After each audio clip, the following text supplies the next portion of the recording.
Out sourcing ఉద్యోగులు చెలో ఢిల్లీ కార్యక్రమాన్ని పెట్టారు. మనతో పాటుగా మాట్లాడడానికి మధుసూదనాచారి ఉన్నారు. సార్, ప్రధానంగా అవుట్ సోర్సింగ్ ఉద్యోగులకు సంబంధించి మీరు పదే పదే వారితో పాటుగా పోరాటంలో పాల్గొంటా ఉన్నారు. అసలు ఎలా ఉండబోతుంది అనుకుంటా ఉన్నారు ప్రభుత్వ నిర్ణయం? సి కాంగ్రెస్ పార్టీ ఎన్నికల వాగ్దానాల్లో చేసినటువంటి దానికి అనుగుణంగా అవుట్ సోర్సింగ్ ఉద్యోగులకు న్యాయం చేస్తామనేటువంటి హామీ ఇవ్వడం జరిగింది.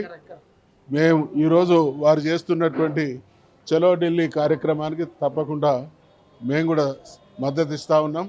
ఆ కార్యక్రమం జయప్రదం కావడానికి సహకరిస్తాం.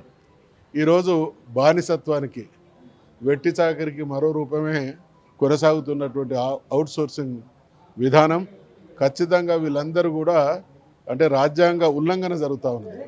రాజ్యాంగంలో ఈ దేశ పౌరులందరికీ సామాజిక, ఆర్థిక, రాజకీయ న్యాయం, సమానత్వం కొనసాగుతుంది అనేటువంటి హామీ ఇచ్చి ఈరోజు ఆర్థిక అసమానత్వం, ఒక ఆయన ₹1,00,000 తీసుకుంటే అదే పని చేస్తున్నటువంటి ఆయనకు 13-14 వేల రూపాయల వ్యత్యాసం మధ్య జీవితాలు కొట్టుమిట్టాడుతున్నాయి. కాబట్టి సమన్యాయం జరగాలి, సహజ న్యాయ సూత్రాలు అమలు కావాలి.